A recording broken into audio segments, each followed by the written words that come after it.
the very best, like no one ever was. You know what I'm saying? How's that coffee tasting? Not bad, not bad. This is some good evening coffee. You know what I'm saying? Because when I first started drinking this coffee, I was like, "Wow, this is absolutely terrible." But I done found a way to make it good. And if I don't say so myself, this is probably about the best way I done made it. It's Thursday evening. You know what I mean? We here, we jamming, and we gonna get things popping. We got a variety of things to discuss, and we gonna have a good time. Let's see. Tomorrow, I think tomorrow. Mara. Oh yeah, you in California, so it's afternoon out there. It's been dark, man. It's been dark as hell out here since like 4, since like 4 o'clock. But it's all good. You know what I'm saying? But hello, good evening, good afternoon. We got Mara, we got G, we got Fritz in the building. Oh, ooh, and I got man, my nose been itching. I still whatever my little nieces had, whatever type of little cold they had going on. Woo, man, I'm still suffering from it. And I'm not really suffering from it. It's not that big of a deal. It's just annoying. Like I'll get into these sneezing spats. I'll just be like, that, yeah, yeah, yeah. You know what I'm saying? So forgive me if I just start blowing my nose and shit like that while we in the middle of stuff, as you can see. But we gonna get into it. Matter of fact, I'm gonna go ahead and play a video so I can blow my nose real quick. We gonna bring this up. We gonna bring this up, and then we gonna get back into the. Okay, there we go. My nose didn't calm down a little bit. Okay, there we go. But yeah, I went to the barbershop earlier, and tomorrow I'm doing a photo shoot with some people, and then Saturday I'm hanging out with a friend of mine in Brooklyn, and I'm looking forward to that. That should definitely be a good time. All right, now let me go ahead and bring up this first video so that I can blow my nose because I want to step off real quick so I can do that. So I can do that real quick. You feel me? All right, let's see. Hello, we got Monk Without a Cause in the building. Jeremy D, I hand wash some clothes. I'm gonna go to the laundromat on Sunday just because I'm busy. I work, I'm busy. You feel me? Like I got mad stuff to do. So when I hand wash stuff whenever I don't have time. Oh my God, my nose. But let me go ahead and play this real quick so I can just blow my nose. Fox News' Lawrence Jones puts Nikki Haley on blast to her face. There's just not an appetite for your candidacy. You, Governor, what's your reaction to that caught on tape moment from Governor Chris Christie about you? I mean, look, it's not a surprise. These fellows have been talking like that from the beginning when it was 14 candidates and I was at 2%. You know, for us, it's always been slow and steady wins the race. It's the people that decide. We have been putting in 11 months of campaigning, not just in one state, but in every state. We've spent our money right, and we focus on relationships with the people on the ground and gaining their trust. And that's why you see this has become a two-person race with me and Donald Trump. And, you know, while everybody else wants to discount us, I'll tell you, we keep moving, and we're moving for a reason. Governor, you make the point that people need to pay attention to the people on the ground. And you're right, you've seen some traction in New Hampshire, but I spent over 300,000 miles in airlines last year talking with voters. And there's just not an appetite for your candidacy amongst average day Republican voters, the base of the party. So what are you gonna do to turn that around? Because I am listening to the people. What is it that you hear from them? I mean, Lawrence, you're listening to a few people in a diner, but I'll tell you that we're listening to, we've done over 150 town halls. We've done over 150 town halls, and we have talked to every person. We've answered every question. We've shaken every hand. We feel good about this. I mean, look, politics isn't personal for me. You know, the fellas might take it personally. It's not for me. We have a country to save. And, you know, while I can tell you that we know that the economy's out of control and we've got to get inflation back on track. We know we've got to get our kids reading. We've got to secure our border once and for all. It's not about politics. It's about policy and results. And that's what we're going to give to the people. And that's why I think we're doing so well in the polls. Well, I'd say that you're doing about as well as you can in the polls. And how did they? I mean, what did it say? Lawrence Jones. They say. I mean, it kind of read out like he like put her on blast in like a crazy way, but he just kind of asked her a straightforward question, like, "What's your plan really to beat Trump?" You know what I'm saying? But there are many issues with these with Republican candidates' campaigns, but um, one of the biggest issues is they haven't and they won't really go after Trump in an effective way. They have a little bit, they've dabbled, but it's too late really at this point. But that's one of the issues among many. But yes. Yes, it was. You right, Mara. Like he asked a straightforward, pretty regular question, but at the same time, it was kind of like, damn, that was a bit of a burn. You right, that was a bit of a burn. Oh man, I'm hoping that I got this little cold, this little sniffle fest, whatever this little thing is that I got is gone by the end of the weekend, but it'll be gone. It's not that big of a deal. All right, now here we go. And this is another issue with Republicans. Now, at the same time, I get it. You got, oh, well, we got to protect our voting chances. And yeah, but you still, it's still crazy to watch the cult and how they just like cultivate the cult, how they just continuously water those gardens, water the authoritarian cult gardens, and then act like, oh, I have no choice. Like, no, you got a choice, but now you didn't water the garden so much. You feel me? But that's how it goes. Chris Sununu says he will vote for GOP nominee, even if Trump is a convicted felon. Not an issue with the Republican base right now. Well, that honestly is the one big thing, and the kind of not the one, but I would say the biggest factor in Biden's chances in the end is Trump's convictions and if and how that changes things up. You know, that's really the biggest thing in the race that we all need to hold our well, we don't need to hold our breath, but that we just need to wait to really check out. So I guess with this, it's like, oh well, if enough of the Republican base has a problem with it. But at the end of the day, I mean, if he's saying this now, then he'll never back away from it.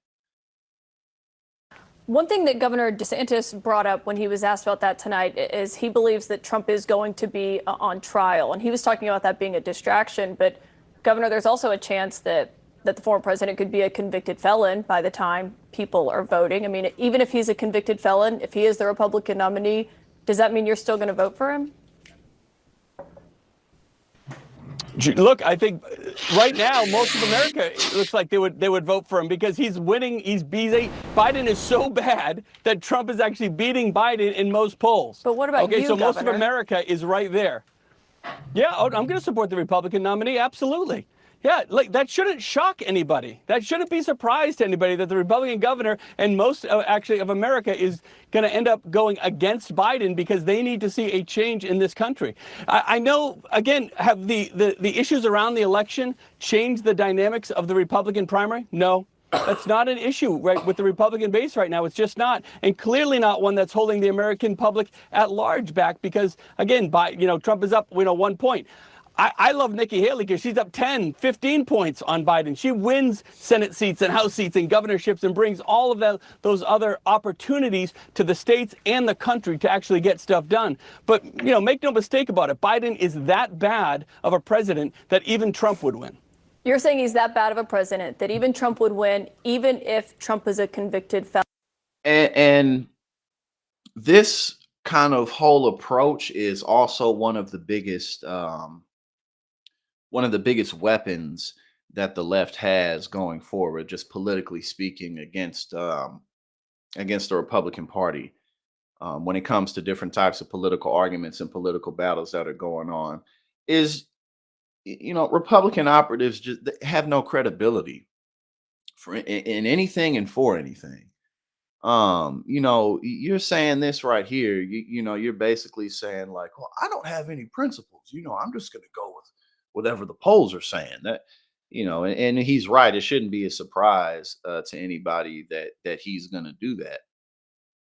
But again, that's just a weapon against them going forward. Like if they try to delegitimize progressive policies, it's like you motherfuckers don't have a leg to stand on. Like if they criticize progressive politicians for being progressive, basically, it's like yeah. And look at the whole Donald Trump saga. So again, it's just a really easy weapon against these idiots. Felon? Yes, the polls say yes. People know that, guys. The four court cases that are out there, we'll see kind of where they are. But right now, they're not playing into whether folks would vote for Trump or not. I mean, I'm surprised. It can be as surprised as that as you, but that's just where it is right now. That's a fact. Look at the polls. The data is clear. And it's not just one poll. It's poll after poll after poll that shows that Trump would be kind of at least within that margin of error. It would be a nail biter to We be got sure. Jen in the Now, some of these building. What's going on, Jen? How you doing? other candidates like Nikki, they're going to win by double digits. And Stoned assassin. that's a fundamental difference. That means you actually get stuff done.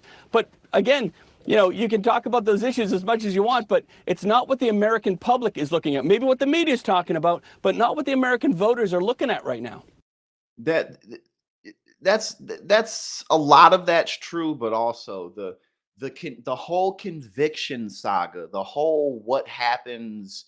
Again, Trump's not going to get over 91 felonies. That whole saga, him leaving that out, obviously, but everything else is true in terms of Biden just not being popular. Biden, despite Donald Trump really not being in a good position, Joe Biden also really is not in a good position either.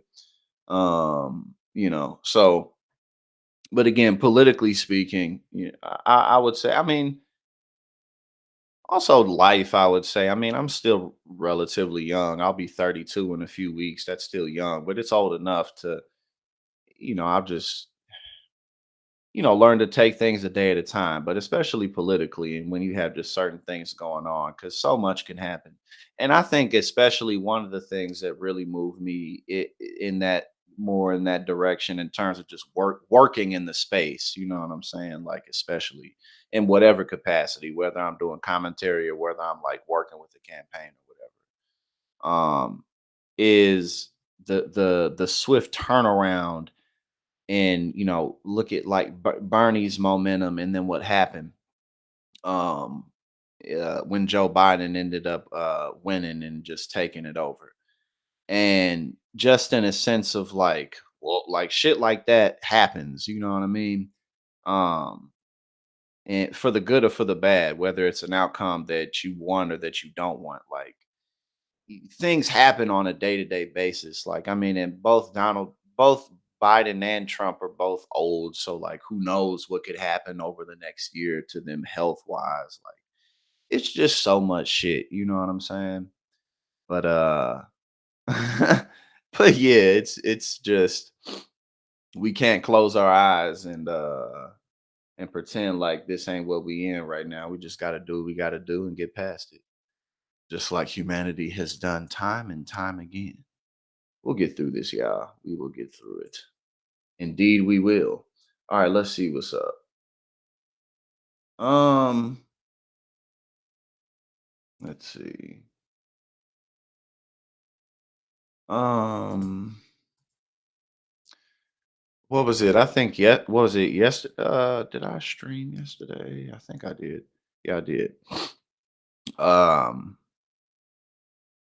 what was it like 8 mass shootings already? Like all types of stuff. So like it's just so interesting how things go. But either way, it just will definitely be nice when we can, just kind of. And when I say move beyond, I don't mean like all of a sudden all these issues are gonna disappear, but just kind of move beyond these old geezers. You feel me? Like just have younger leaders step up to the plate, whatever that means. What? What? Hold up, y'all. I think I should be good. My phone. But I think the stream is still going. But hold on, let me just reset my phone. I must have gotten some type of notification or something. Give me a second.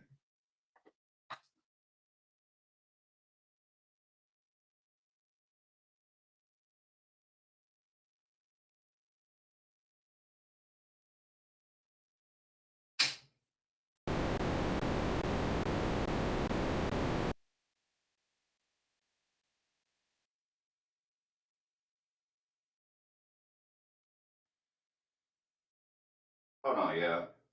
It was just a little glitch.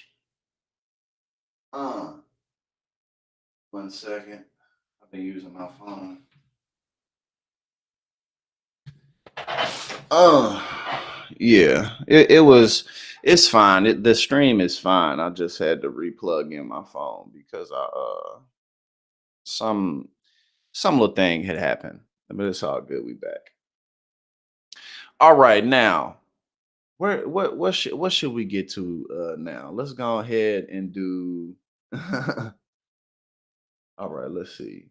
Now let's go ahead and get to Donald Trump claiming that Letitia James drove Exxon out of New York, even though the company left in 1989.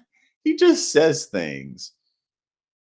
And then too, like it's just so hilarious. Like all the, like people who are leaving like New York or California, like they do it for the same reasons people leave any place because maybe they can't afford it or they're going elsewhere for job opportunities or whatever. He's like, no, all of the businesses and all the people in New York are leaving the state because I'm being so unfairly treated and prosecuted. Like, dude, goodness, goddamn. And again, it's so funny because I'm quite, like I'm pretty into myself. Like I'm pretty full of myself, but like, god damn, it's levels to this shit. I'd be like, damn, bro, you really would like for the world to work that way, wouldn't you? God damn. All right, let's see what's up. Now, let's play it. So far, I think it's gone very much against him. Yeah, please. Yes, during the hearing, you said that Exxon left New York because of the New York Attorney General's case, but Exxon actually left in 1989. No, they took the rest of their divisions out. Yeah, they left earlier. They were treated very badly in New York. You could have had them in New York. They could have been paying a lot of money. But it wasn't Letitia James. Oh, no, I think if you take a look, you read the case, study the case, you'll see that they took big divisions out after that. They originally... He just says things. He just says things.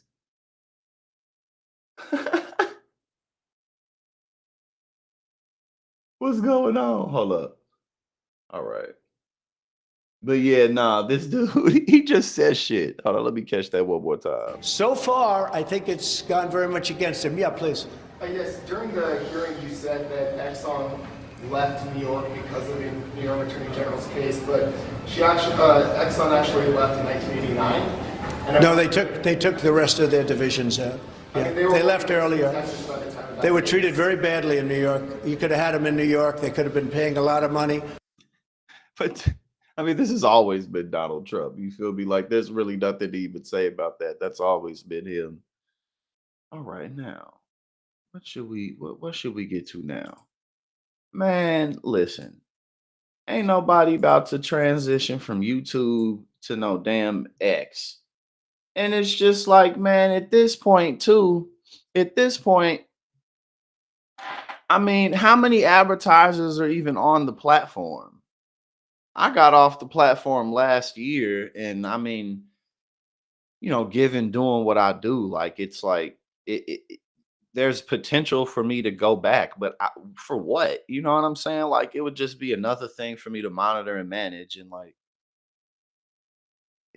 like God, like what was the point of him even buying Twitter? Now X, you feel me? Like I just don't get it. Like, what was the point? What was the fucking point? He bought it and just destroyed it, and it's destroying him. But hey, all right, let's see what he's talking about. Let's see what the up rewards would be if he mentions them. If he mentions what those up rewards would be if they get to it. Elon Musk said online creators would soon be paid more for posting on X, which could have been in response to getting publicly blown off by Mr. Beast on X's compensation.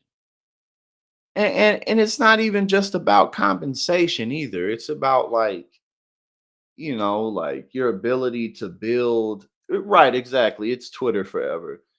But it's not just about things like compensation. It's also like your ability to build community on there. Like for instance, like I, I and us together are building this platform that more and more people can tap in and utilize. But like right now, it's just me doing it. So like, like the efficiency in the organization will grow as the channel grows, as we're able to just bring more people in for various things. But I say that to say it's still organized enough to where something's going. You feel me? Like this channel keeps putting stuff out. There's other things related to the channel. Like I'm on TYT, like all of that other stuff. You feel me? But like Twitter, I mean, what could I do on there that I couldn't do better on this platform? It's just like Elon Musk. Again, why the fuck did you buy it? Why did you buy Twitter? Musk made the announcement on Tuesday after a recent exchange in which Mr. Beast said X didn't pay enough to justify putting videos there. The billionaire didn't mention Mr. Beast, but addressed that issue and might have had the creator in mind. Quote, creator rewards will increase significantly this year, but Elon Musk is full of shit. So he says things all the time and then it doesn't happen. Musk wrote in response to Doge designer, a graphic designer, and Twitter user, saying 80,000 creators have been paid through the platform's ad revenue sharing program since it launched less than a year ago. But see, that's the problem. Right, and then the staff is gone. And look again, that falls into like an example of what I just said. You feel me? Like and that's why YouTube is a good platform because at the end of the day, like I'm just one person. No matter who you are, like there's only so much you can do by yourself. So yes, cutting 70% of the staff certainly did not aid in Twitter's ability to just function in general. You know what I'm saying? Like he's a strange guy. And oh yeah, and then what I was saying, and then all these advertisers are leaving. So it's like, I mean, well, what else are you really doing on Twitter that makes money? Nothing. And that's something about tech. I mean, obviously, like the big tech platforms make money, and it is very possible to make money in tech, but it's rather hard to make money in tech because even if you achieve having everybody in the world on your platform, well, I mean, like if there's no financial exchange going on of any kind, whether it's through you or a B2B exchange, I mean, there's no money being made. So all in all, to say, ain't nobody finna transition from YouTube to Twitter. It's not even Twitter anymore. It's X now. Oh, we got distracted Gardner in the building. Hello. How are you? How's everything going? After this, I'm gonna make me some dinner and then I'm gonna keep on working. I got more work to do, but I enjoy working. It's all good. Hopefully the little sniffles I got are gone in the next several days. I think they will. I'm thinking. Like, bruh, like Twitter had so much potential to be enhanced in ways that I could list and anyone else could list. Many creative people, brilliant people like, and he just, oh, I'm gonna come in and buy it, and he's so weird, but not the good weird, the bad weird. Must tweet. Where we're okay. Here we are. Must tweet came 2 weeks after Mr. Beast, one of YouTube's top creators, with 229 million subscribers. That's crazy. That's so many subscribers that you feel like you should just go ahead and subscribe just because, like, you know what I'm saying?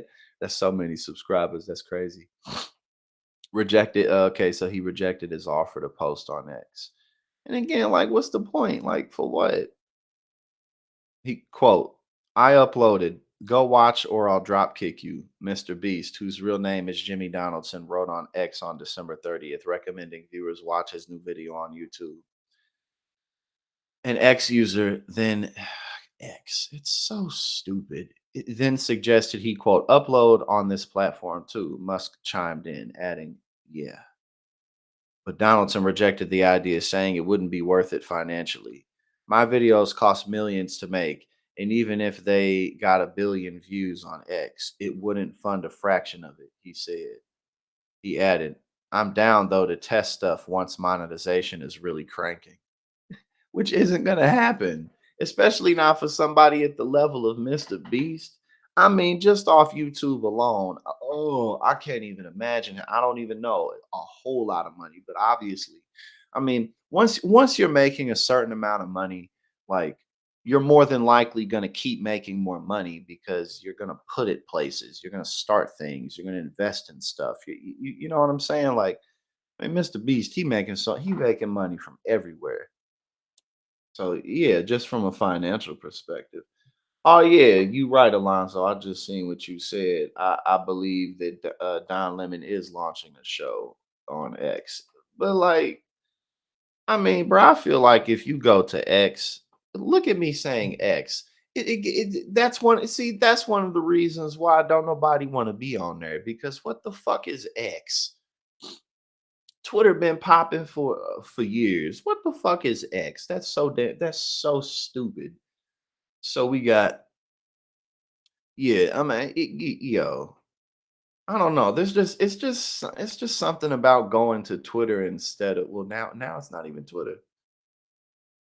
Like just go to YouTube, brother. Go to YouTube, man.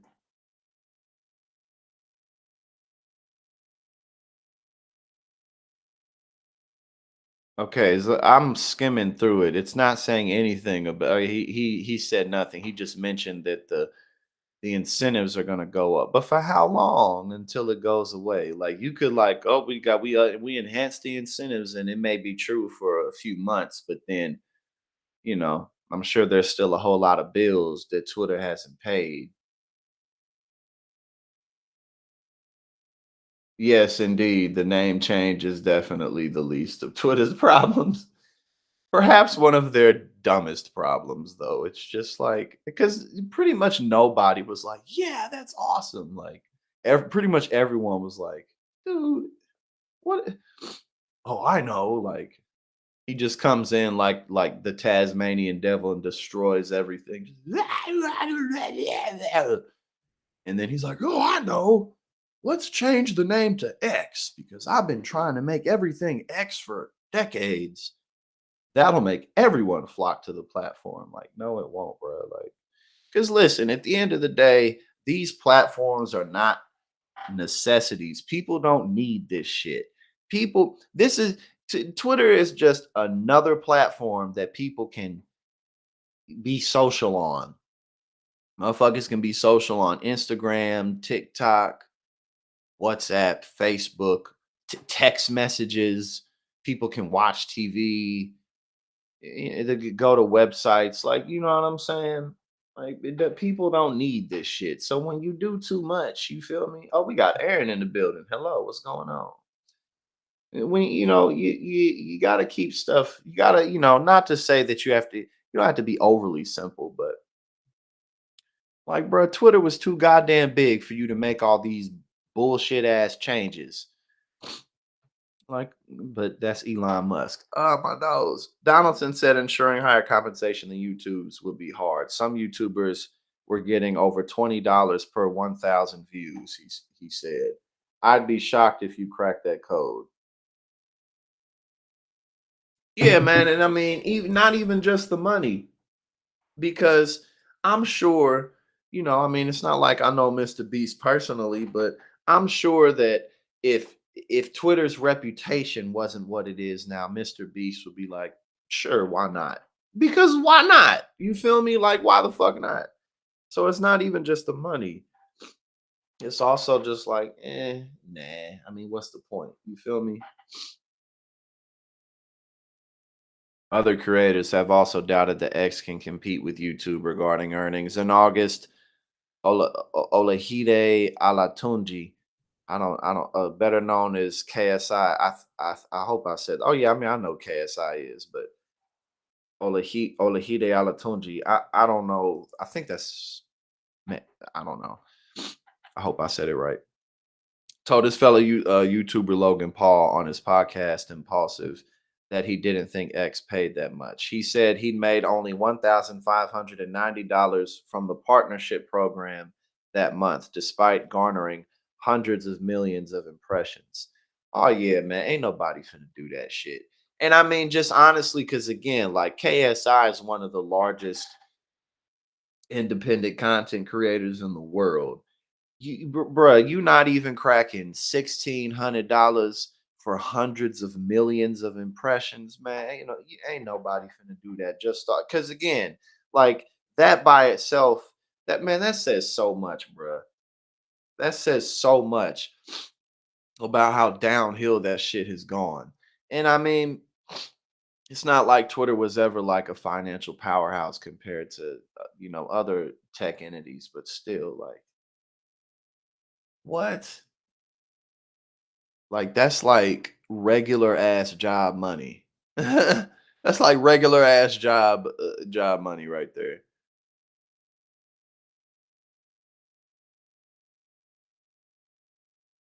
Well, I mean, it is what it is. You feel me? It is what it is. But yeah, nah. I mean, I don't like, bro. What was the point of you buying Twitter if you just gonna bungle it so much? Because he didn't really need to do much of anything. He could have done the most subtle changes on earth and just shut up. You know what I'm saying? And he would be in a much better position. But hey, I guess being worth billions of dollars is not enough for him. All right, we gotta put another video on because I gotta blow my nose again. And okay, what is this? ESPN Stephen A. Smith nukes pro-Trump sports journalist Jason Whitlock. Watch full comically scathing rant. There's a few I'm things not gonna watch an hour, but going on in the world of sports that need to be addressed. But on this particular day, they don't take precedent. Instead, one would be Aaron Rodgers and his situation with the Pat McAfee show. That's necessary to address because, after all, I'm an employee for ESPN. The other would be a fat bastard that has gotten away for far too long talking his bullshit. You wanted some? Fine. I'm happy to give it to you, you piece of shit. The Stephen A. Smith Show up next, right now.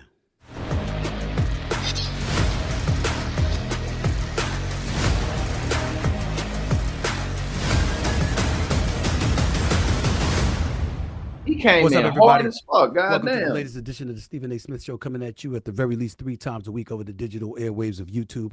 I am coming at you from our Los Angeles studios. I'm on the road, so obviously I won't be taking any phone calls today, but to be quite honest with you, I won't be taking any tweets either. I'm not in the mood. I just want to speak and I want to get out of here because I got better things to do with my time, but there's just certain things that are necessary to get into. Before I do that, let me once again thank you all for showing me the bunch of love that you're giving me. Probably by the end of this show, I'll be up to 460,000 subscribers over the first 9 months of this YouTube channel. I can't thank y'all enough for the love and support that you've been giving me. Keep it coming, and I'm going to keep on coming. A little bit later on in the show, I almost never say his name, and that is the name of Jason Whitlock. He is a guy that has a show on Blaze TV. He is the person that I directly allude to as that fat bastard. He's a no good individual. probably the worst individual I've ever had the displeasure of ever being associated with in any capacity, and I will address him in just a few minutes. All I will say is that the things that I'm going to say, please don't hold anybody responsible for it other than me. Nobody. I even took the liberty of calling my pastor to apologize in advance for what I'm going to say about that no good bastard.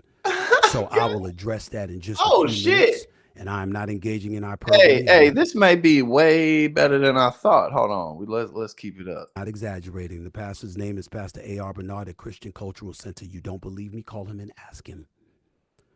I don't lie like some other people I know do. But again, I'll get into that a little bit later on in the show. Before I do that. Yes, Alonzo, we're almost at 2,000 subscribers. Yes, indeed. I know we are going to have a fantastic year, and I'm going to keep on putting in the work and doing what I need to do so that we can all keep on growing together. Thank you to all of y'all. I really love and appreciate you.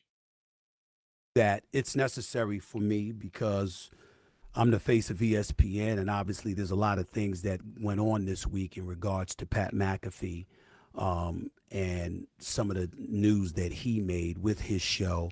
And obviously Aaron Rodgers was one of those things. The other stuff that involved Pat McAfee and him calling out an executive and all of that other stuff, all I'm going to tell y'all is this. You don't have to mind your damn business, but I will mind mine. I'm an employee of ESPN for my day job. I don't discuss internal matters. That is none of my business. That is above my pay grade.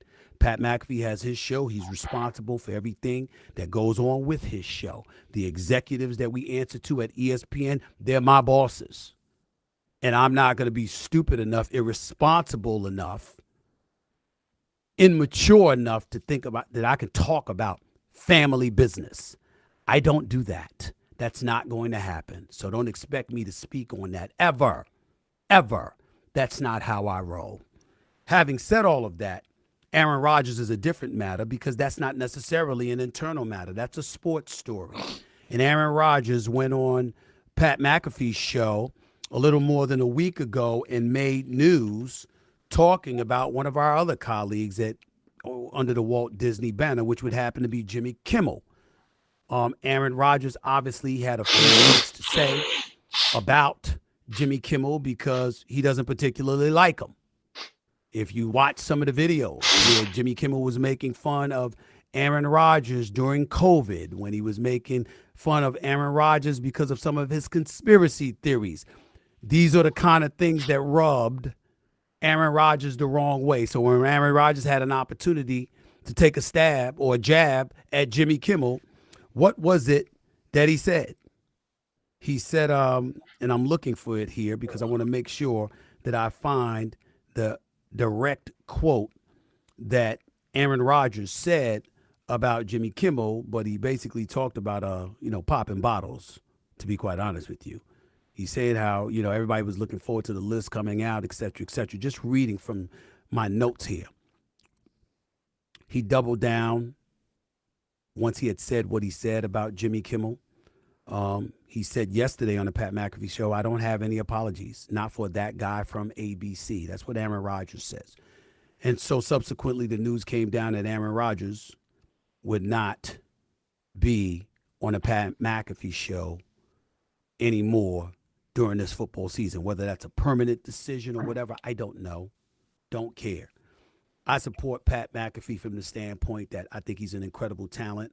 I like the guy personally. He's straight up. He lets you know where he stands. He's unapologetic about it. He don't give a damn who you are, black, white, male, female. He don't give a damn. He's going to let you know where he stands, and I respect that. As it pertains to specificity of everything that's transpired, that's a different subject for another. Yeah, see, man, like there's just certain types of lines that you shouldn't and don't cross. You feel me? And it'd be like, oh, they're canceling me because of my stances on COVID and the vaccine. Like, no, bro. Like all you had to do, openly accusing someone of being associated with Jeffrey Epstein is. You know what I'm saying? Like, bro, like that's, that defamation of character in that type of way is, that's easy to not do. That's very easy to avoid. Even if you're somebody who is rather controversial, there's certain lines that it's like, bro, you really didn't need to cross that line. You know what I'm saying? The day. But when Rogers on Tuesday had shot back at Jimmy Kimmel for making fun of him all of those months, in Rogers' opinion, he said, I think it's impressive that a man who went to Arizona State and has 10 joke writers can read off a prompter. My education in JUCO and at JUCO and my 3 semesters at Cal, which I'm very proud of, has worked out for me, and I'm glad to see it's worked out for him. He said, but I wish him, as in Jimmy Kimmel, the best, but I don't give a shit what he says about me as long as he understands what I actually said, and I'm not accusing him of being on the list. That was Aaron Rodgers' retort to what Jimmy Kimmel had really, really lost it over. And what Jimmy Kimmel had really lost it over was Aaron Rodgers just saying that, you know, folks are not looking forward to that list coming out, and one of those people is Jimmy Kimmel. Epstein, I'm sorry. I got my producers here with me. Jeffrey Epstein, being on the Jeffrey Epstein list, okay? So that's really what it is. If you want to hear what Jimmy Kimmel had to say, just as a reminder, Aaron Rodgers has a very high opinion of himself. He genuinely thinks that because God gave him the ability to throw a football, he's smarter than everybody else. We learned during COVID somehow he knows more about science than scientists. A guy who went to community college, then got into Cal on a football scholarship and didn't graduate. Someone who never spent a minute studying the human body is an expert in the field of immunology. Aaron got 2 A's on his report card, and they were both in the word Aaron. That part was funny. I have to get that. Yeah. All I want to say is this. That was a good joke. That was definitely a good joke. He got 2 A's on his report card, and both of them were in his name, Aaron. That was funny. Take Aaron Rodgers at his word. I thought that he was despite long, lengthy ramblings on the Pat McAfee show on Tuesday, I did believe and I did appreciate the fact that he came out and said, look, I'm not calling him a pedophile. I'm not alluding to it. I was just taking a shot at a guy that's taking a shot at me. And anybody that would want to sit up there and label him such a derogatory, or had such a derogatory label towards him, just don't do it in my name. That's nonsense. I don't want any part of that. So I do appreciate him saying that. But here's the reality of the situation. When Aaron Rodgers said what he said, it did allude to it. There's no escaping that. When he said what he said, it did allude to that. And you do have some wackos out there that would automatically assume that Jimmy Kimmel was going to be on the list. So because of that negative attention from the Epstein list that you brought towards Jimmy Kimmel, the least you could do would say, I'm sorry about that. That's not what I intended to do. I was wrong for doing that. You could have said it like this. I don't like him. I don't like him a little bit. And I don't give a shit what he has to say about me ever. But I went a bit too far there. And I was wrong and left it at that. That's not what Aaron Rodgers elected to do. And as a result of it, it is what it is. He's no longer going to be on the Pat McAfee show for the remainder of this football season. Who knows whether or not he'll ever be back. And as a result, we go from there. As far as it pertains to people looking to give a shot to Pat McAfee, listen, Pat McAfee is his own man. Just like an abundance of people are their own man or their own woman working at ESPN. If I disagree with something you've done, so what? That doesn't mean I don't support you. And I got to tell you this, and I'm going to say it to everybody one last time so everybody understands this. I don't know about everybody else, but I'm very happy to have Pat McAfee at ESPN. Pat McAfee established himself with his own YouTube channel. He bet on himself years ago. He built a following amassing in excess of 2 million followers on YouTube. Okay, give the brother credit where credit is due. And there are people that don't want him to succeed, but there's a lot of people who do. And my only words to Pat McAfee is that as long as his show is on ESPN, anytime he wants me to come on, I'm happy to come on. He's been great to me, and I think he's going to succeed. And the one thing that I do feel compelled to address is these headlines about how his numbers and his ratings don't necessarily measure up to that of First Take. Well, no one has in the mornings. We've been number one for 12 years. But I guarantee you that Pat McAfee's show is doing better than the SportsCenter show. He succeeded. I guarantee you that Pat McAfee's numbers are climbing. I guarantee you that Pat McAfee's show will continue to get better and better. It's just that I intend for First Take to get better and better as well. He's not in the same time slot as me. I'm not competing with him. I want Pat McAfee to be successful. And guess what? The more successful he is, the better it is for somebody like me. Along with a plethora of other peoples. Because when the model is the model, when you give this, when you don't purchase the talent, you don't employ the talent, you purchase the show. That's a business model. So for people to root against that makes no sense to me. If Pat McAfee succeeds, you have any idea how many floodgates will be opened for other opportunities for other folks if Pat McAfee succeeds? What the hell are you rooting against him for? What are you rooting against him for? Now, is he in a quiet taste? Sure. Does he do things that most of us wouldn't do? Sure. But in the end, whether I agree or disagree with anything and how I feel is none of y'all damn business because that's an in-house matter, he's got my support. He's got my support from the standpoint I want his show to succeed on ESPN. It makes all of us better.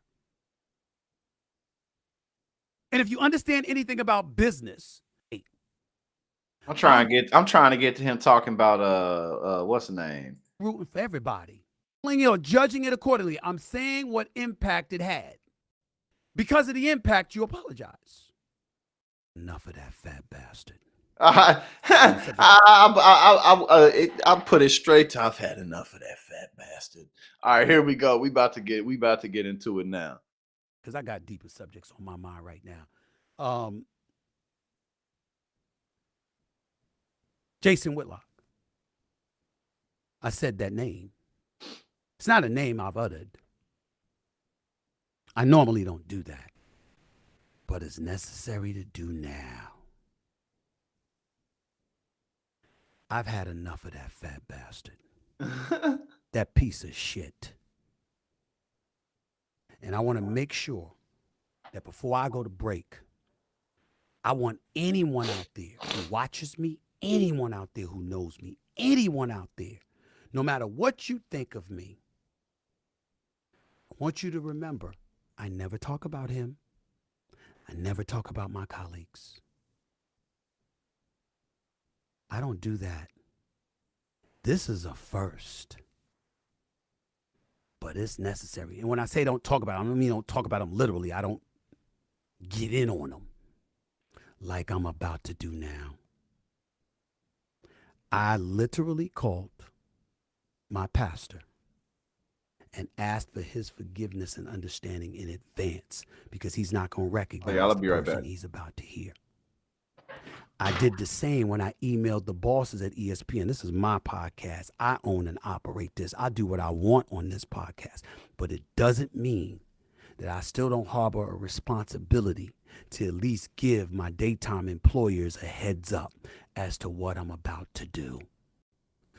My sisters, my nieces and nephews, my boys in the industry, everybody that I could reach out to in time has been warned. It's time for me to address this. I'm only going to do it once. Because this bastard is worth less than a damn cockroach. He wanted my attention. He's got it. The Stephen A. Smith Show. Up next. Don't touch that dial. We'll deal with the fat bastard himself right now. Let's roll.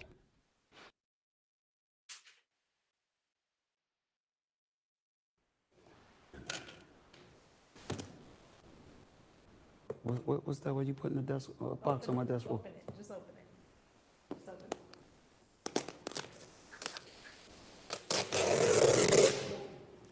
Man, you couldn't have opened it for me? What?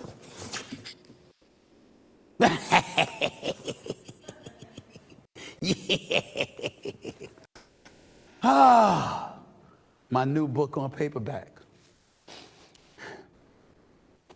I like it. I like it. I like it. I like it a lot. It works for me. It works for me. Y'all see this.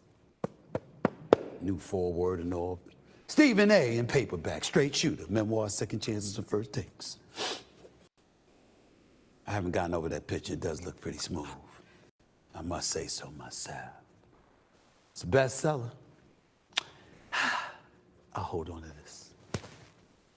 Hope you go out and get it. Thank y'all so much for the love and support. Wouldn't be here without you. Thank you. Thank you. Thank you.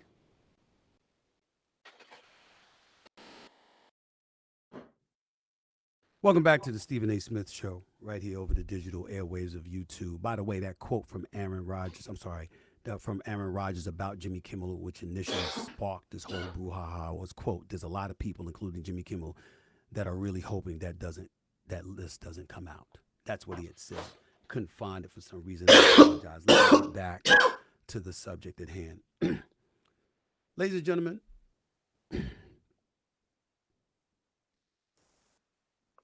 as a black man sitting in this seat, the level of vitriol that I have to absorb is something that I understand 99.99% of the time.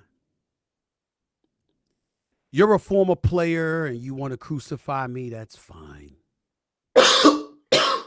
You're somebody that was involved in some kind of public incident that I had to speak on, whether you're the wife or ex-girlfriend or some of a former player, whatever, I get it.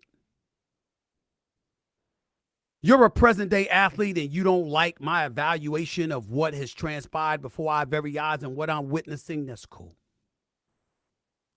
But I swear to you, on everything that I love, it's not personal. I'm a sports reporter and sports commentator. That is what I have been throughout my career. It is my responsibility to tell you what I see through my lens, how I feel about it, what my perspective is, etc. It's not like I'm sitting at home with absolutely nothing to do and no obligation to touch on anything, but I feel the need to invoke and ingratiate my thoughts, opinions, etc., upon the world. I actually get paid to do this. And because of that, sometimes my opinions, my thoughts, my feelings, etc., are things that you would not like. But I have never lied to you. Ever.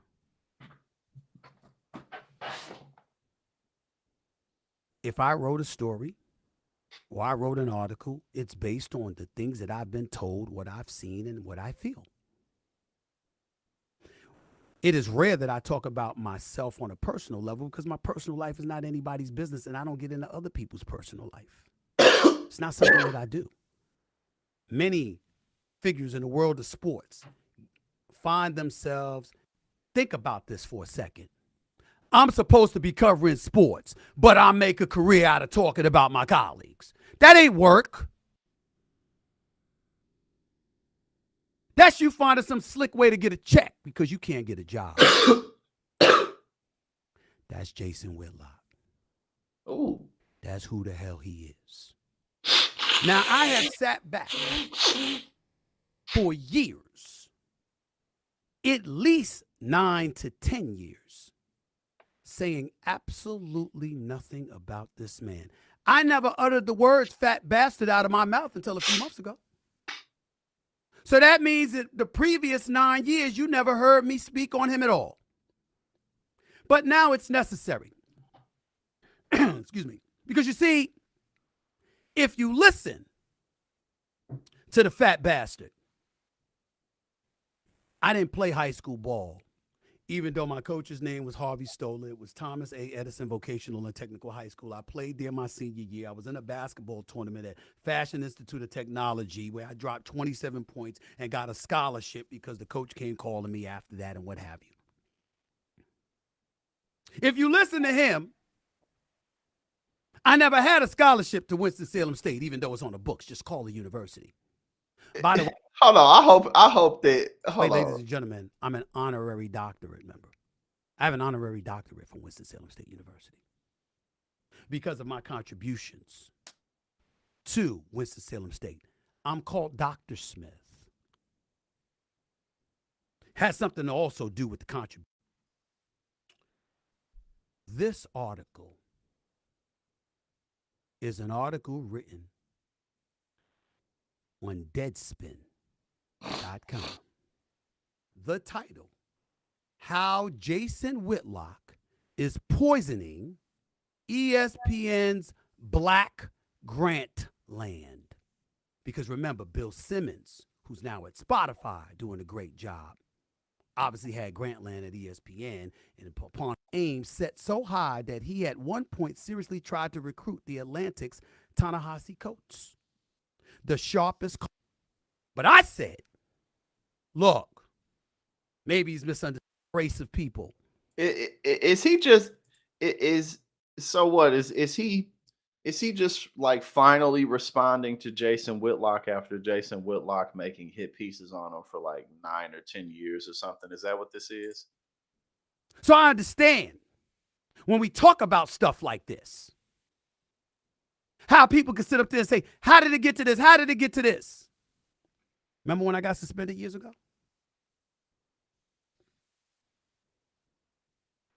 You know what's out there writing stuff, smiling in my face 1 minute, talking smack about me behind my back, and then ultimately writing it? It was him.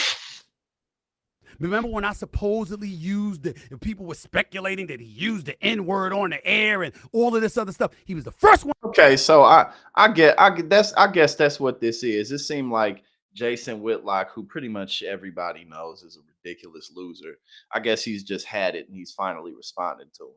One out there, new named Whitlock, because we know what he is. We know what he is. Blaze TV. You may not know. Glenn Beck, Dave Rubin, the great one himself, Mark Levin. I bring up Blaze TV, which is where Whitlock works, because I want Blaze TV to understand I'm not talking about you. I know you're a conservative. He said, I don't want the heat. I don't want no smoke with conservatives now. You I get all of that. I'm not judging accordingly. I know Mark Levin well. We have one another on speed dial. We talk all the time. The same applies to Sean Hannity, the Andrew Wilkows of the world. Fritz, I'm glad I could spice up your dish. Okay? I talk to these folks. I'm not one of Hey, I mean, I can't blame Stephen A. I mean, like, if somebody's just going after you for years and years for stuff like that, I certainly can't blame him for doing a segment like this at all. those people that's married to one side or the other. And decent people are everywhere. Be careful that you don't get yourself stained and stenched by Whitlock. He can do that to people. He is the Blaze TV don't give a damn about that. He right where he belong. worst. He's not ethical. He's not moral. Clearly, based over what I've told you about me, he's also not factual most of the time. He will lie. Blaze TV, let me warn you about somebody who fits the bill with everyone else on your staff. He will denigrate, and he will turn against anyone to serve his own good. The real reason, and casting no aspersions on what Blaze TV presents and what it has to offer, the real reason he's there is because he can't get a job anywhere else. He hasn't burnt bridges, he's napalmed them. Call Eric Shanks and Charlie Dixon at Fox. Call Jimmy Pitaro, Burke Mag. All right, we can move on. But yeah, I mean, Jason Whitlock's reputation is, you know what I'm saying? Okay, you said he didn't write his own, but yeah, and to again, like, you know, like if he's been going at him for years and years, then I mean, like I certainly can't blame you for getting tired of it after a while. You know what I'm saying? It's like, all right, man, let me go ahead and let this dude have it real quick. You keep trying to let me have it, I'm gonna let you have it. All right, what we got? Now, you already know. Hold on, what is this? we got some juicy stuff today. Um, eh, God, I mean, obviously, we definitely got some more fantastic shit from Donald Trump. You know what I'm saying? Because I mean, he's just going ham. What we already watched? Yeah, we started off with the first thing because I had to blow my nose and him talking about some what was he saying? Uh Exxon Mobil left New York because of Letitia James, but they've been gone. They've been gone since 1989. All right, let's go down, and then we're gonna get into some other fun shit before we check out Donald Trump. All right, here we go.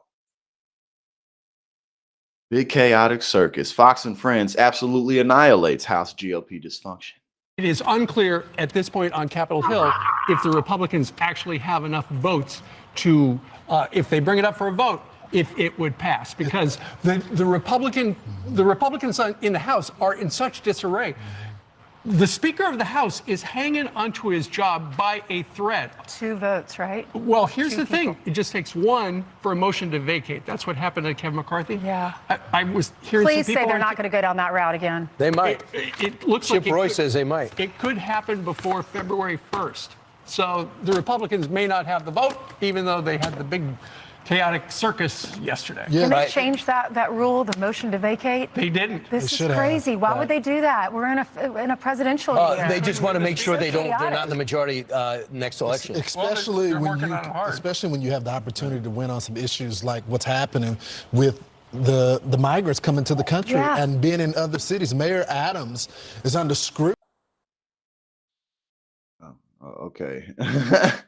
Whatever on that, you know what I'm saying? I don't know what the big deal with that was. I guess they, shape up, Republicans, act like the adults in the room. It's definitely too late for that. All right, let's see what's up with this. Before we get into the spicy news with Donald Trump. CNN's Breonna Keeler tells viewers to brace yourself ahead of lengthy Trump fact check, credits him for saying one true thing. Right. There is former President Donald Trump after his civil fraud trial. His closing arguments had wrapped up in there. We just have to fact check a lot and brace yourself because this is going to take a moment there. Listen, the overarching message that he was really putting out there was he was saying that this is a Joe Biden indictment, and it's not. This is a civil fraud trial in New York. Joe Biden did not set this up. He was going after the attorney general there in New York, Letitia James. He was calling her a hack. He was saying that she was corrupt. Keep in mind, there is someone else who went after her for an investigation she did, and that was Andrew Cuomo, the former Democratic governor of New York. She uncovered and put out a quite detailed and well-supported report on his COVID death numbers that had been manipulated. He was saying all along there's no evidence of fraud. Yes, there is. Yeah, I had totally forgotten about that. Cuomo was just a Democratic powerhouse, and she went after him successfully. They're like, oh, she's just a partisan Democratic hack. Like, no, Donald Trump did these things. That's why he's in these legal situations. His attorney was saying that, yes, there is. That has actually already been determined here, that he actually inflated the value of his assets by a factor of 3. Yeah, his attorney at one point made the argument that they made in court that real estate is an art and not a science. The square footage of a property is a determined thing that you can measure. It's not really an art. The former president, also made the case that his argument won in the Court of Appeals and that Judge Arthur Engeron is ignoring that because it's not the result that he wants. That's actually a misrepresentation of what took place. The Court of Appeals scaled back the initial case that was made by Letitia James, for example, determining that the statute of limitations had run out on certain charges, removing his daughter Ivanka Trump from the case itself. Very far from saying that the appeals court sided with him. In fact, the appeals court would have shut the case down, according to legal experts, if they had felt that there wasn't a case there. Further, the president made the case that there was only one witness against him, and that was his former fixer, Michael Cohen, someone who he said was a convicted felon, convicted of lying. Michael Cohen was convicted in part for lying on behalf of former President Trump, knowing that he is going. His attorney saying real estate is an art, not science. Well, there's also. This is just a long list of Trump lying, because the lying for Donald Trump is easier than telling the truth. So we don't really need to go down that full list, especially not. I think that Donald Trump, he had an opportunity to speak at his trial, and he used it as like a campaign speech. He just, I won in 2020, and like shit. I don't know exactly what he said, but he used that shit as a campaign stuff. Let's just go ahead and pull up to this whole page right here. Hold up. Let's see what's popping. All right, we got, hold on, my bad. We got to pull this over here. Donald Trump defies judge and goes off rails during New York fraud trial finale. The sniffles, goddamn. The hearing began around 10 a.m. with Trump's attorneys taking the floor, making arguments. Okay, blah, blah, blah. His attorney spoke first. He took aim at Letitia James. He argued the prosecution is trying to get you to buy into their theory to allow them to weaponize the law. All right, Alina Habba, she came up and she was arguing that Engoron is being dragged through a political agenda. Oh, like it's not fair. Like Judge Engoron is a victim of the Democratic agenda. You know what I'm saying? It's not that Trump is guilty of these things, of course. Poor Judge Engoron, he can't help it. The Democratic establishment has a knife to his throat. It's not that Trump is guilty. Okay, now let's see. This is Letitia James. Today, my office will present our closing arguments. Okay, so this is about to be wrapped up. And then apparently, like, it's not just whatever fee that Donald Trump gets, or, or fine rather that he gets. I think, they're going for $370 million, I'm pretty sure. It's not even just that, but also like, I think there would be interest on that fee or something. So like interest on all of that. And he don't, obviously he would do everything he could to just have his base pay that off. Imagine if his base paid off his entire fine that he got. Donald Trump's MAGA base gonna pay off hundreds of millions of dollars for this dude.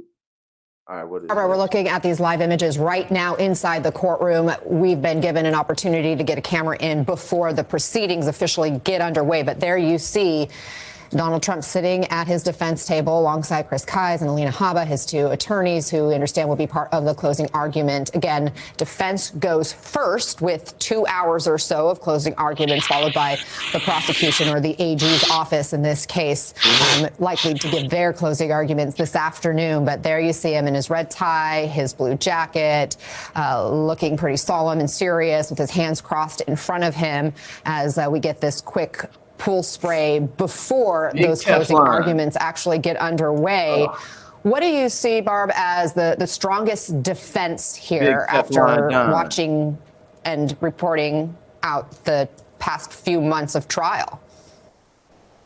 Yeah, I imagine they will come back with some of the same arguments that we heard during the trial, which is that the Trump properties are valued far in excess of what their ordinary market value would be, because anywhere from 50 to 100 times that amount. Bro, that's like such a disparity in possibility. It's like you might as well not even have an estimation if there's that big of a gap.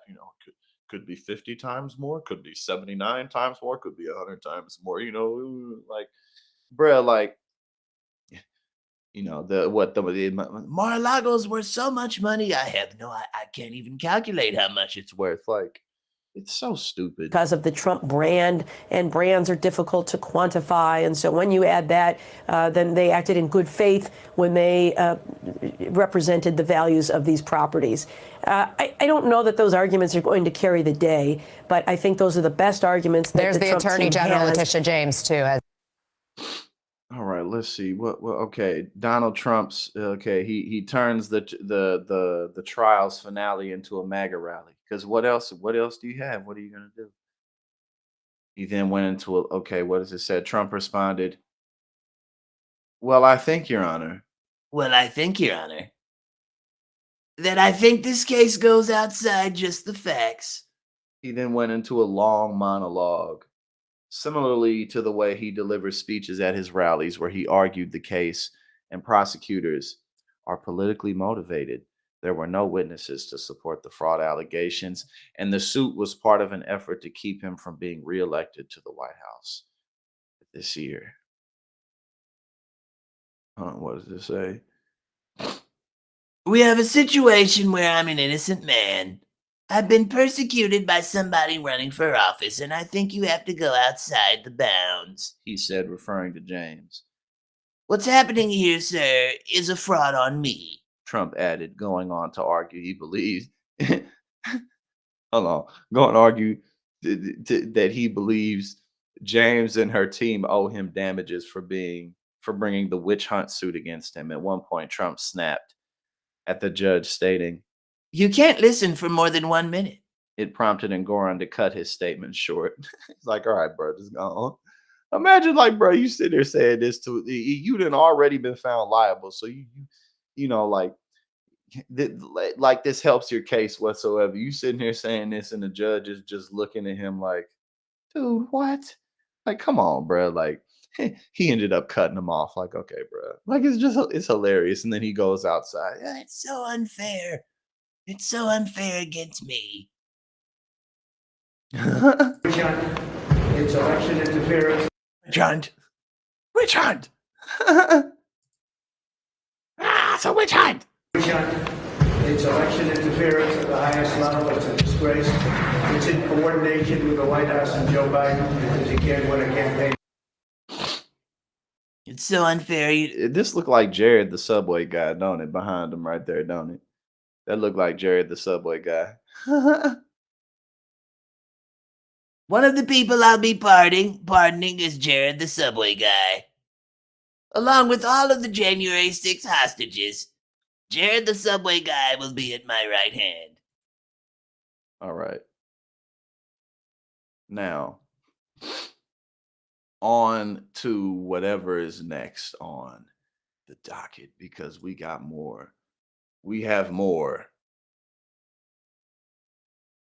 Oh, look, let's go ahead and just check this out real quick. Because, hey, if you're going to do it, then go big. If you're going to go, then go big. Texas woman accused of stealing $100 million from Army youth program and spending it on 31 homes in Aston Martins. Hey, I mean, for $100 million, that's a lot of money, period. You feel me? That's a lot of money, period. But bro, stealing that much money, that's crazy, bro. Like, I mean, after you take it to a certain level, you have to know you're going down. Like, so she was like, fuck it. 31 homes in Aston Martins. Like, all of a sudden, you just got all this money. Like, bro, it'd be cracking me up. Like, people be thinking they gonna get away with this type of shit.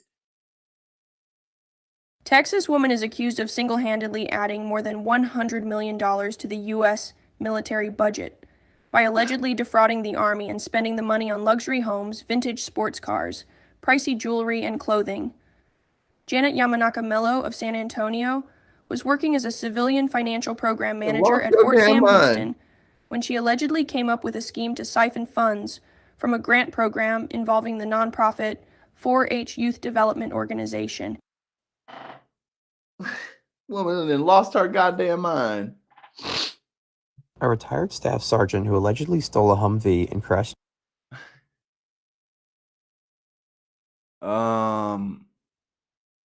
Did it go over? I think it read over that whole thing. Yes, her name is Janet Yamanaka Mello, 57, San Antonio, a civilian financial program manager. Oh yeah, I'm just balling out of control now. Bro, $100 million, that's enough money to where, I mean, you can always like blow your money, obviously, but that's enough money to where,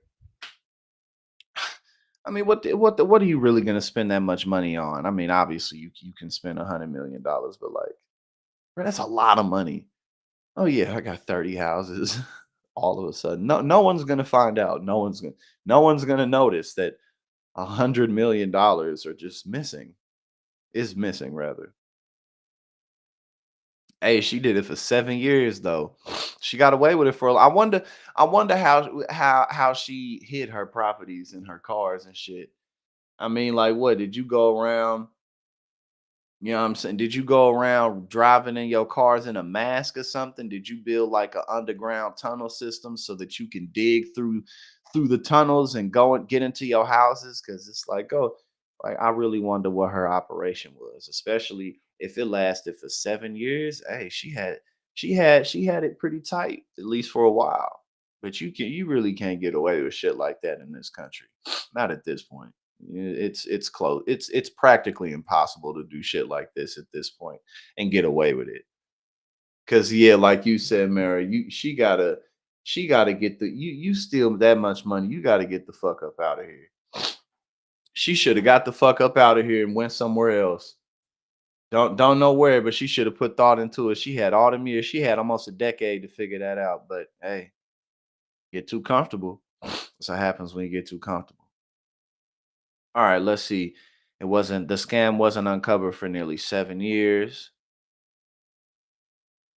Um, okay, for 7 years, at which point Mello had allegedly amassed a real estate portfolio of 31 properties in Texas, Colorado, Maryland, New Mexico, and Washington. Yo, she had them shits all over the country, spread all the way out. The United States is a very large body of land. And she, man, yeah, yo, she had her thing going. Real estate listings show they include a $3.1 million mansion with 8 bedrooms, 12 bathrooms, and 55 garage spaces on a sprawling 58-acre compound in Preston, Maryland. Oh yeah, I mean, because $3.1 million, that's like average home prices in like California, New York, New Jersey type shit. Because you getting 8 bedrooms, 12 bathrooms, 55 garage spaces, and 58 acres for $3.1 million.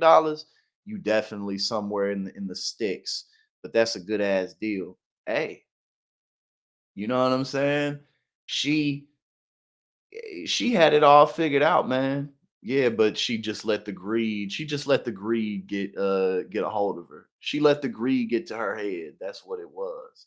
But other than that, man, it seems like she had a decent scheme going. Another $2.3 million home with 4 bedrooms and 6 bathrooms sits on 35 acres in Castle Rock, Colorado. Okay, here we go. She amassed a fleet of 78 vehicles, bro. That's so many cars, bro. That's some Jay Leno shit. Not the one Jay Leno's known for his massive car collection. She trying to be like Jay Leno.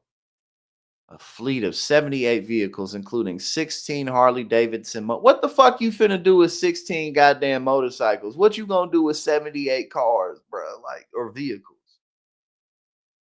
Yo. Yo, good question, Jeremy. Good question. Okay, 16 Harley Davidson motorcycles that range in age from a 1911 7 single to a 2021 Pan America. 1911, bruh. She was sophisticated with her. She got so carried away. She got so carried away with this shit. As well as 5 Triumphs, 4 Ducatis, 2 BMWs, and a 1955 Ferrari Fratelli 165 racer. I don't know I'm too big of a peasant to even know what the fuck this is. And, you know, hey, she broke through the barrier, but she just got too greedy. Oh, we not done yet. We ain't even finished. I thought we was done, but we not finished yet. In addition, court papers list a 2018 Maserati Gran Turismo sports car, 1954 Chevrolet Corvette, 1966 Ford Mustang, 5 Mercedes Benzes, and 2 Aston Martins, more than $18 million in cash. God damn, what was you doing? $18 million in cash? Who you think you is? Goddamn drug kingpin type of shit. $18 million in cash was seized from six bank accounts linked to Mello. I thought it was seized like I just got a big ass pile of $18 million. Like, damn, she must be providing blow for a half the damn city. Like, goddamn, you shit. Mello was arrested in December on 5 counts of mail fraud, 4 counts of engaging in criminal transactions, and 1 count of aggravated identity theft. Oh, yeah, she ain't never getting out of prison. Never. If convicted as charged, she would face a maximum of 142 years in prison. She ain't getting out of prison ever. Oh, man, she ain't never getting out of prison. She stole from the goddamn army. She ain't, man, they not letting her get away with this shit, man. $100 million. Oh yeah, you fucked your life, but who can feel sorry for her? Who can feel sorry? Mello was released without bail. Damn. And has a January 19th deadline to strike a plea deal. Man, your ass is going to prison forever. Forever. The only reason they let her out for that little time is because she ain't in there for violent shit. But man, your ass is not getting. What is your defense gonna be for some shit like this? Like, what is your defense? I accidentally stole. Not only did you accidentally steal $100 million, but you also accidentally bought 78 goddamn vehicles, very specifically, in many, many homes sprawled across the gigantic landmass of the United States. Yo, she crazy, right? They got her out on bail, like she can't just get up out of here. But yeah, unless she figures out a place to go, yeah, nah, she ain't getting out of prison. Cause what's the for what? Like for what? Like who the fuck is she at the end of the day? Like why would they? Yo, she went ham.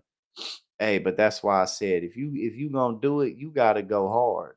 You gotta go hard, man. Go hard and get the fuck out of here. All right, now let's see what's up with this. We got Moms for Liberty. We got some Moms for Liberty shit going on. Right, 78. Like what the hell are you gonna do? What in the hell are you gonna do with all them damn cars? That is some bullshit that she's out, but she not gonna get away with that shit. She did too goddamn much, and she's not someone in the upper echelons of society, so she's going down. But it is some bullshit that she's out on bail. Moms for Liberty school board member busted for shoplifting from Target.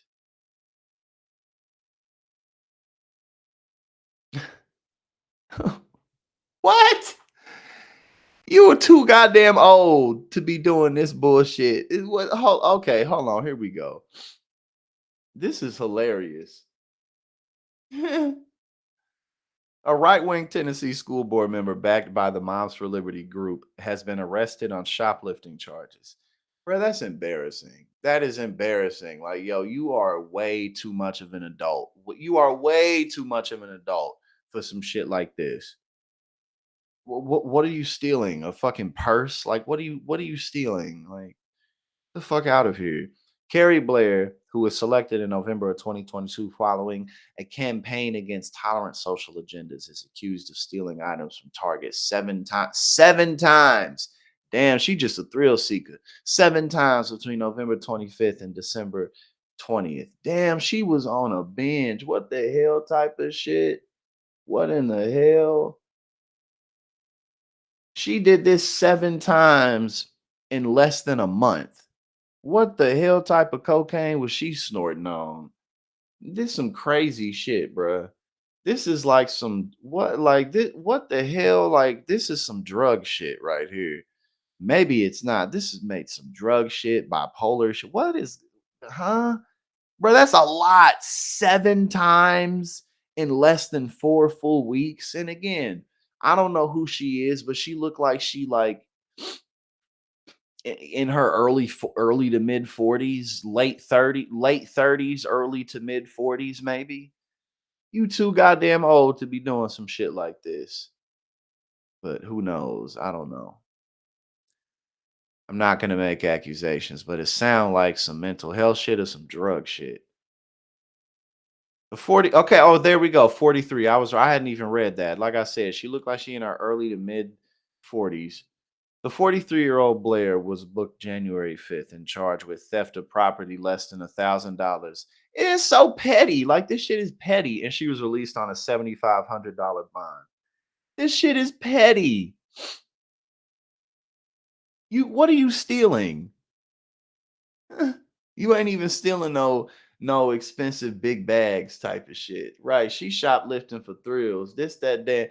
This like that South Park. No. The Family Guy episode where um uh Lois couldn't stop stealing shit, and Joe Swanson ended up figuring it out. Like, you guys got a lot of new stuff. She on her Lois Griffin era bullshit. Like, what are you stealing? Less than items, less than a property, less than $1,000. I'm gonna steal a vacuum cleaner today. What are you stealing? T-shirts, bundles of socks, a PlayStation 5. Like, what the fuck are you taking? Police say Blair stole nearly $730 worth of merchandise by skip scanning items at the store's self-checkout. What, girl? Y'all bored? This is some bored ass bullshit. And you on a school board too? What are you doing? Bro, this shit, this is wild, bro. What the fuck what are you doing? She resigned Wednesday, citing family reasons.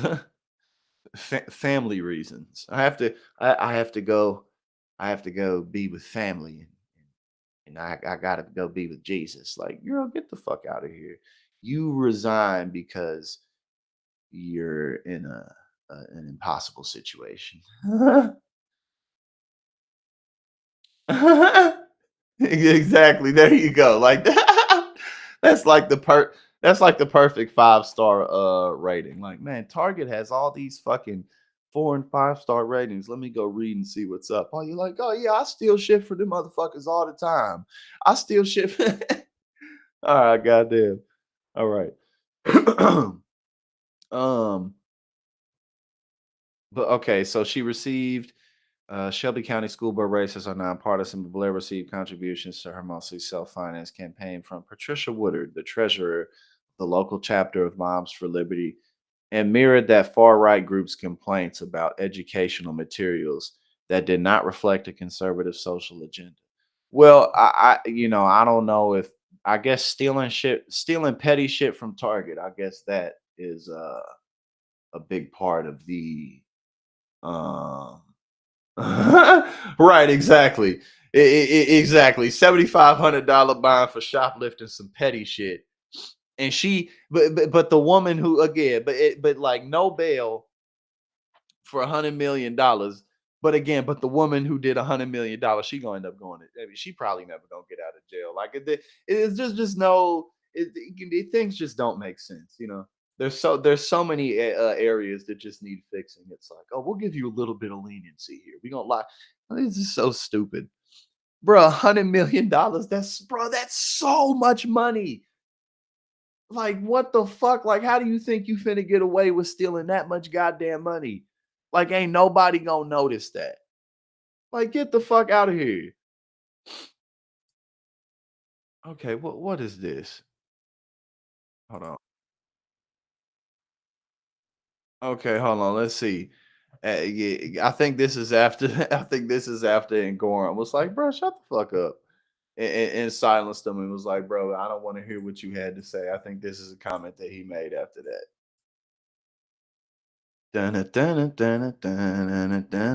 Bro, that dude looks just like Jared, the Subway guy, man. What is going on? As you know, I want to speak. I want to make the summation. At this moment, the judge is not letting me make the summation because I'll bring up things that he doesn't want to hear. And it's a very unfair trial. Nobody's seen anything like this. I don't think they've ever seen anything like this.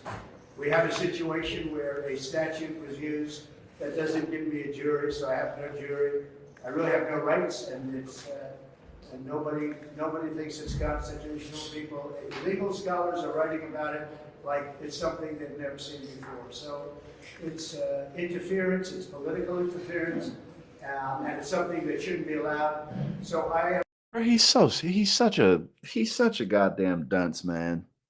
Like, bro, he's so stupid. But man, millions and millions of people want him back in office. But it's like, The judge won't let me talk. like, no, bro, you can't. The judge let you. Like, bro, he's so dumb. You supposed to say things that are in line and that are relevant to the case at hand, and he just in there talking, making it a campaign rally. Okay, I think we already read this, so we don't need to go over that. And then okay, so here we go. I think this is some, Trump saying, "Oh well, The stock market's doing so well because I'm winning in all the polls." like no, that's not why the stock market's doing well." But it's like, and it's so funny, like how Republicans will do things, because it's like they will attack something and then also take credit for that same very exact thing. So, for instance, like, they'll say, "Oh, the Biden economy's so bad, it's so terrible." But then, like, when reports come out, and obviously, like the real economy, obviously there's a ton of issues there. But just when you're talking about straight numbers, then they have to cover up, because it's like, "Oh, well, when you look at the nuts and bolts, the economy is a bit better than it was." Oh, well, that's because of my polling numbers. It's like, I was running off the fumes of Donald Trump. like, it's so stupid. Or the same policies that they like don't support, like when they pass, they'll take credit for it. Like it's so stupid. All right, let's see. Okay, this is him this saying week that. in an interview that if there's an economic crash, that you hope it happens now. Yeah. That you don't want to be Herbert Hoover. I don't want to be You're Herbert not. Hoover. You're not saying you're hoping for a crash. Just to be clear. No, I think this. I think the economy is horrible, except the stock market's going up, and I think the stock market's going up because I'm leading. Exactly. He just like, Yeah, the judge won't let me do whatever I want to do, whatever I feel like doing. like, like, bro, like, what the fuck is going on in America? Biden in all of the polls, every single poll for the last. With states that normally are not easy to lead. When you're leading in Pennsylvania, you're leading in Michigan, you're leading in Wisconsin. We're leading in virtually every state and of the swing states. And overall, we're leading by a lot nationwide. But I would say this. You're leading by 1 point nationwide. We have a situation which I believe the stock market goes up because I'm leading.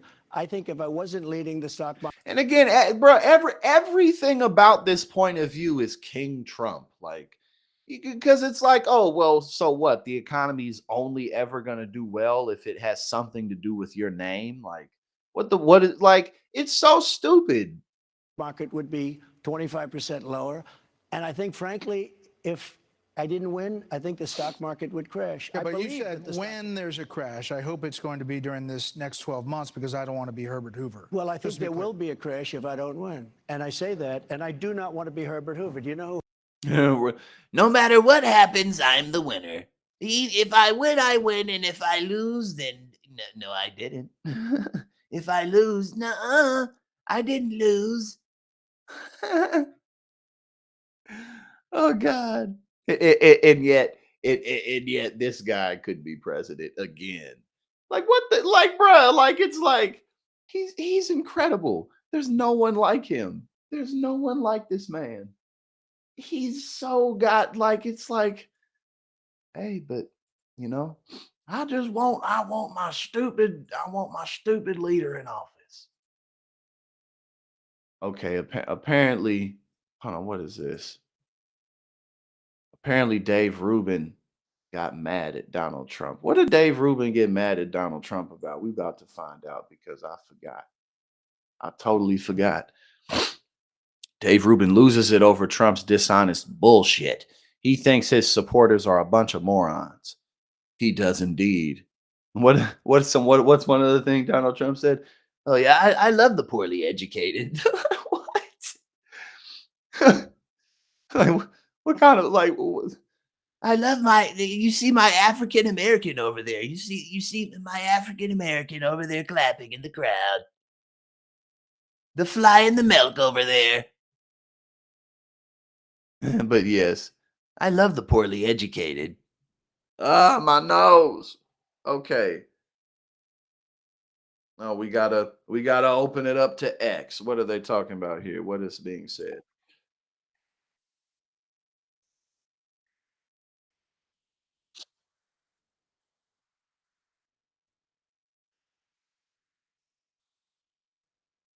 Oh no. Okay, yeah. Here we go.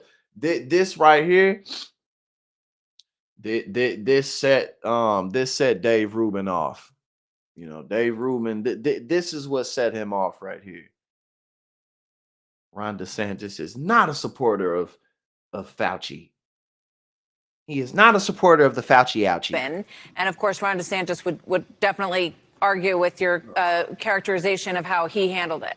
But if you go back and look at the records, you will see that the biggest fan of Dr. Fauci was Ron DeSanctimonious. He was a big fan. He said, I go by, exactly, quote, I go by what Dr. Fauci said. He said that 2 Hold on. I realized. Hold on.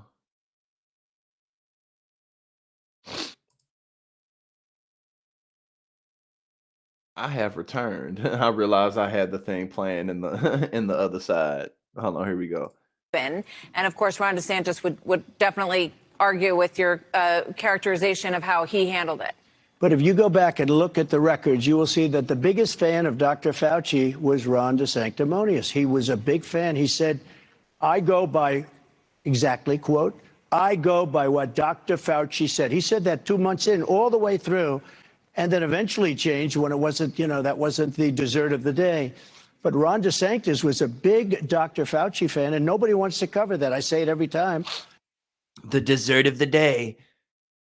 Hey, one thing that Trump has been doing is he's been taking credit for the reversal of Roe v. Wade. Like, that's not, you might not want to do that, Donald Trump, because that's really not popular. I mean, among the many things that he might not want to do, but it's just funny to hear Donald Trump say something about, at first he was a big supporter of Dr. Fauci ouchie, and then when he realized it wasn't the dessert of the day, he changed his tune. Like, bro, it wasn't that long ago when you were like, the reversal of Roe may be a little far. These 6-week bans may be a little much. And now you're like, it's because of me that that Roe got reversed, because I put 3 Supreme Court justices on the bench. And it's like, bro, that's that's why Republicans have been losing election after election for the last several years more than anything else. It's that right there. But he's an idiot, so. All right. Now back to this.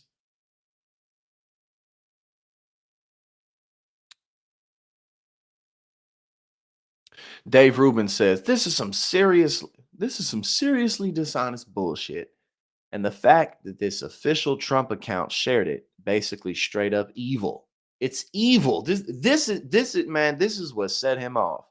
Don't you lie about my Ron DeSanctimonious.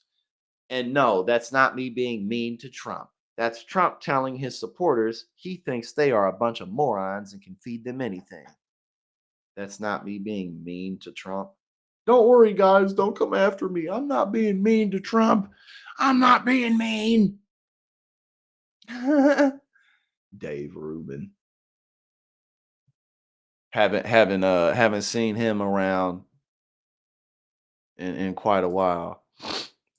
He cornered himself in the market. Where else are you gonna go? Oh my goddamn nose.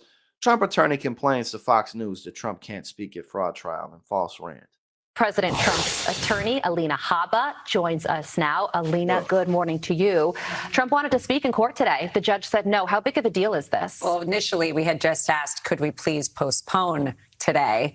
His mother-in-law clearly just died, and he would have liked to have been with his family. The judge said no. Why? His reasoning was something I can't get into, but ridiculous. There's security we have to pay for. I don't know. The most security that gets paid for is the Secret Service that comes with the president that has to get disrupted, fly in, fly out. But they have no problem wasting taxpayer dollars for the last 3 months. So I don't understand that reasoning.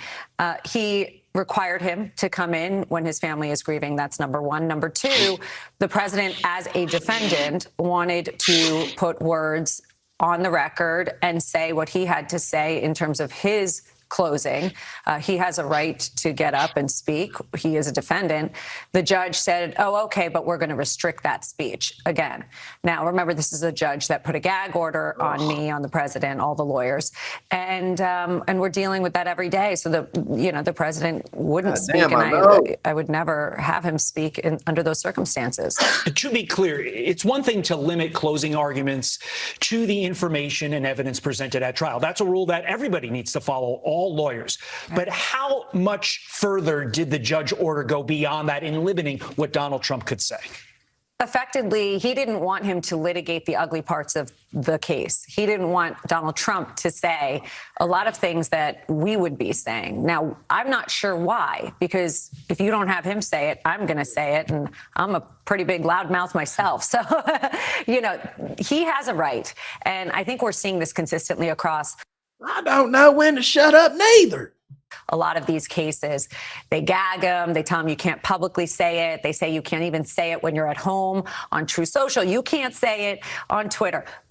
Bro, the idea that the two-tier justice system is against Donald Trump is, it's so, bro.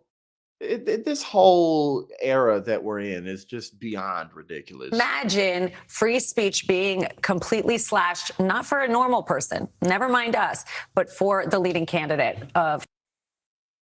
Bruh, like it's so, and again, what type of oh my God. For the Republican Party. It's so obvious what they're doing. I'm tired of it. And I'm so tired of it because I'm a patriot, goddammit, and I don't like seeing this type of shit going down in my US of A. But, we ended up having a very good stream. As y'all can see, man, this little cold or whatever this going on is kicking my ass right now. My eyes is all swollen. One of them's all big and the other one's all small right now. I'm sneezing and shit, man. I'm going crazy. But the new year is going strong, and I will be reaching out to everybody because we were going to have our members meeting this weekend, but we're going to do it next weekend because I am going to be busy this weekend with some other work. But things are going well. Everything's coming along good. I'm doing a photo shoot tomorrow for some people. And then Saturday, I'm going to be in the city. I'm going to be at an event doing some other stuff. But we'll do that next weekend. Mara, I got your email. I'll be responding to that. But everything is going well. I just got to get over this cold, which will probably happen in days. And tomorrow, probably do another evening stream. So y'all have a good night. And I love and appreciate all of you. And I will see you tomorrow, probably tomorrow evening. Have a good one.